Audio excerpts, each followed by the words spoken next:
Yellow guys ఎలా ఉన్నారు? బతికే ఉన్నావురా నువ్వు. యెస్, బతికే ఉన్నాను. అండ్ మీకోసం 5 బెస్ట్ క్లైమాక్స్ ట్విస్ట్ మూవీస్ ని తీసుకొచ్చేసాను. ఈ 5 మూవీస్ యొక్క క్లైమాక్స్ ట్విస్ట్లు చూసిన తర్వాత మీరు ఒకటే అంటారు,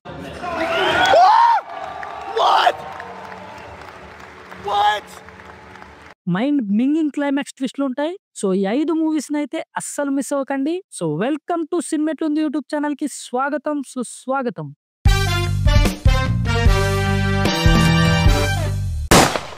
సో ఫస్ట్ నంబర్ 1 వచ్చేసి ద అదర్స్. ఇది 2001 లో రిలీజ్ అయిన ఒక హారర్ ప్లస్ థ్రిల్లర్ మూవీ. ఈ మూవీ బేసిక్ ప్లాట్ ఏంటంటే, ఒక ఐసోలేటెడ్ బంగ్లాలో గ్రేస్ స్టీవర్ట్ అనే ఒక మదర్ తన ఇద్దరు పిల్లలతో కలిసి ఉంటది. అయితే తన ఇద్దరు పిల్లలకి ఫోటోఫోబియా అనే స్పెషల్ హెల్త్ ప్రాబ్లం ఉంటది. కాబట్టి వాళ్ళు ఎప్పుడు చీకట్లోనే ఉండాలి. డైరెక్ట్ సన్లైట్ వాళ్ళ మీద పడితే వాళ్ళకి చాలా డేంజర్. సో వాళ్ళ అమ్మ ఇల్లు మొత్తం కర్టన్స్ తో కవర్ చేసి ఎప్పటికప్పుడు డోర్స్ ని లాక్ చేస్తూ స్ట్రిక్ట్ రూల్స్ ని మెయింటైన్ చేస్తది. దాంతో వాళ్ళ ఇల్లు ఎనీ టైం చీకటిగానే ఉంటది. అయితే ఒక రోజు కొత్తగా కొంతమంది పని చేసే వాళ్ళు ఆ ఇంట్లోకి వస్తారు. ఇక అప్పటి నుండి ఆ ఇంట్లో ఒక రకమైన అన్సెట్లింగ్ విషయాలు జరగడం మొదలవుతాయి. అసలు ఆ ఇంట్లో ఏం జరుగుతుంది, ఆ కొత్తగా పని చేయడానికి వచ్చిన వాళ్ళు ఎవరు, అండ్ ద అదర్స్ ఎవరు అనేది మీరు ఈ సినిమా చూసి తెలుసుకోండి. అండ్ ఇంకో విషయం, ఈ మూవీ చూస్తున్నప్పుడు మధ్యలో నిద్ర రావడం అండ్ బోర్ కొట్టడం లాంటివి అనిపిస్తే అడ్జస్ట్ అయ్యి మరి ఈ సినిమాని స్కిప్ చేయకుండా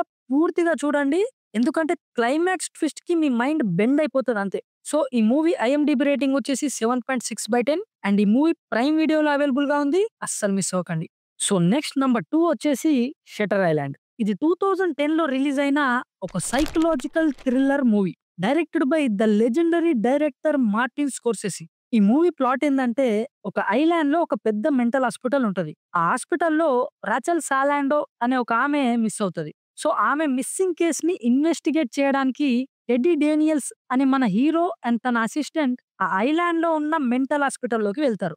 ఆ హాస్పిటల్ లోపలికి వెళ్ళిన తర్వాత హీరోకి చాలా ట్విస్ట్ అండ్ టర్న్స్ ఎదురవుతాయి. అండ్ ఇది 2 సార్లు చూడాల్సిన సినిమా. బికాస్ ఫస్ట్ టైం చూసినప్పుడు మీరు ఒక రకమైన ఎక్స్పీరియన్స్ ని ఫీల్ అవుతే, సెకండ్ టైం చూస్తున్నప్పుడు ఇంకో రకమైన ఎక్స్పీరియన్స్ ని ఫీల్ అవుతారు. So don't miss this master piece. ఈ మూవీ ఐఎండిబి రేటింగ్ వచ్చేసి 8.2/10 అండ్ ఈ movie Jio Hotstar and Prime Video రెండిట్లో అవైలబుల్ గా ఉంది. Don't miss it. Next number 3 old boy. ఇది 2003 లో రిలీజ్ అయిన ఒక super interesting Korean thriller action movie. ఇక ఈ మూవీ ప్లాట్ ఏంటంటే, మూవీ స్టార్ట్ అయిన కొద్దిసేపటికే హీరోని అకస్మాత్తుగా ఎవరో కిడ్నాప్ చేసి 15 సంవత్సరాల పాటు ఒక చిన్న గదిలో బంధించి మెంటల్లీ టార్చర్ పెడతారు. 15 సంవత్సరాలు ఒక్కడే ఒంటరిగా ఆ గదిలో గడిపిన తర్వాత ఒక రోజు సడన్ గా హీరోని బయటకు వదిలేస్తారు. అసలు ఎవడు కిడ్నాప్ చేసిండు, ఎందుకు చేసిండు, ఇప్పుడు ఎందుకు వదిలేసిండు అని హీరోతో పాటు సినిమా చూస్తున్న మీరు కూడా ఆలోచిస్తారు. సో బయటకు వచ్చిన తర్వాత హీరో వాడిని వెతకడం మొదలు పెడతాడు. సో అసలు వాడెవడు, ఎందుకు, ఏంటి అనేది మీరు సినిమా చూసి తెలుసుకోండి. క్లైమాక్స్ లో మాత్రం అదిదా సర్ప్రైజు, మామూలు సర్ప్రైజ్ కాదు, కాయలు కచోరీ అయిపోతాయి క్లైమాక్స్ ట్విస్ట్ కి.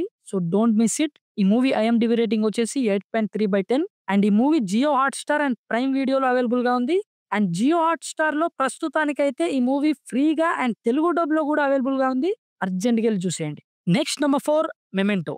ఇది 2000 లో రిలీజ్ అయిన ఒక psychological thriller film directed by the GOAT Christopher Nolan మావా. ఈ మూవీ బేసిక్ ప్లాట్ ఏంటంటే, హీరోకి షార్ట్ టర్మ్ మెమరీ లాస్ ఉంటది. ఏ విషయాన్నైనా 15 నిమిషాల కంటే ఎక్కువసేపు గుర్తుంచుకోలేడు.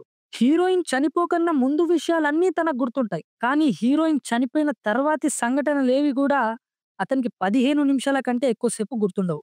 కాబట్టి హీరోయిన్ ని చంపిన వాడిని వెతకడం కోసం ఎప్పటికప్పుడు ప్రతి విషయాన్ని ఫోటోస్ తీస్తూ, నోట్స్ రాసుకుంటూ, తన బాడీ మీద టాటూస్ వేసుకుంటూ, తను మర్చిపోయిన ప్రతిసారి ఆ ఫోటోస్‌ని, టాటూస్‌ని, నోట్స్‌ని చూస్తూ తన పగని గుర్తు తెచ్చుకుంటూ విలన్ పైన పగ తీర్చుకోవడం కోసం తన లైఫ్‌ని కంటిన్యూ చేస్తూ ఉంటాడు.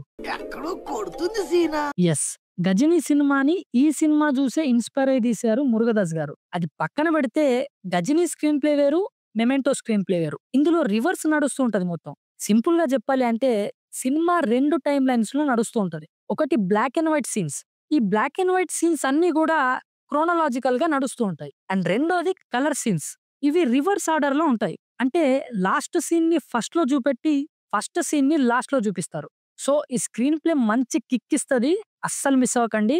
ఈ మూవీ ఐఎండిబి రేటింగ్ వచ్చేసి 8.4/10 అండ్ ఈ మూవీ ప్రైమ్ వీడియోలో ఉంది. బట్ ప్రెజెంట్ ఇండియాలో అయితే అవైలబుల్ గా లేదు. And last and final number 5 fight club directed by mind ని మింగే డేవిడ్ ఫించర్. ఇది 1999 లో రిలీజ్ అయింది. అండ్ ఈ మూవీని పర్టికులర్ గా ఒకే జోనరాకి పరిమితం చేయలేం. ఎందుకంటే దీన్ని ఒక సైకలాజికల్ థ్రిల్లర్ అనొచ్చు, డార్క్ డ్రామా అనొచ్చు, సెటైరిక్ కామెడీ అనొచ్చు, యాక్షన్ ఫిల్మ్ అనొచ్చు, అలాగే క్రైమ్ ఫిల్మ్ అని కూడా అనొచ్చు. అండ్ అన్నిటికంటే మించి ఇదొక కల్ట్ ఫిల్మ్ అనొచ్చు. సో ఈ మూవీ ప్లాట్ ఏందో చెప్తా వినండి. ఈ సినిమాలో హీరోకి సరిగ్గా నిద్ర పట్టదు. ఎప్పుడు డిప్రెషన్ లో ఉంటాడు. ఒక బోరింగ్ రొటీన్ లైఫ్ ని బతుకుతూ ఉంటాడు. ఎప్పుడు ఆఫీస్ ఇల్లు ఇల్లు ఆఫీస్ ఇదే రొటీన్ రొట్ట లైఫ్ స్టైల్ తో ఉంటాడు. అయితే ఒక రోజు వీడికి పూర్తిగా ఆపోజిట్ గా ఉన్న టైలర్ డర్డన్ అనే వ్యక్తిని కలుస్తాడు. వాడు ఎలా ఉంటాడంటే any time chill, no tension, careless and enjoy పండగ అనే టైప్ లో ఉంటాడు. మన హీరో క్యారెక్టర్ కి పూర్తిగా రివర్స్ అన్నమాట. సో వీళ్ళిద్దరు కలిసి ఒక అండర్ గ్రౌండ్ ఫైట్ క్లబ్ ని స్టార్ట్ చేస్తారు. ఆ ఫైట్ క్లబ్ లో ఏముంటదంటే ఒకళ్ళ మూతులు ఒకళ్ళు పగలగొట్టుకుంటారు. రక్తం వచ్చేటట్టు కొట్టుకుంటారు. ఎందుకు అంటే సరదా, just for fun man. So ఆ ఫైట్ క్లబ్ పెట్టిన తర్వాత ఏమైంది అనేది మీరు సినిమా చూసి తెలుసుకోండి. అండ్ నిజంగా చెప్తున్నా ఇదొక కల్ట్ బొమ్మ. ఇప్పటి వరకు చూడకుండా ఉంటే మాత్రం ఖచ్చితంగా చూడండి. సో ఈ మూవీ ఐఎండిబి రేటింగ్ వచ్చేసి 8.8/10 అండ్ ఈ మూవీ జియో హాట్‌స్టార్ లో అవైలబుల్ గా ఉంది. మిస్ అవ్వకండి. సో ఇలాంటి movie suggestions and recommendations and reviews కోసం సినిమెట్లుంది యూట్యూబ్ ఛానల్ ని సబ్స్క్రైబ్ చేసుకోండి మావా. Thank you.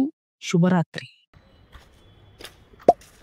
అంతేలేరా, వీడియో అయితే చూస్తారు, సబ్స్క్రైబ్ మాత్రం చేయరు.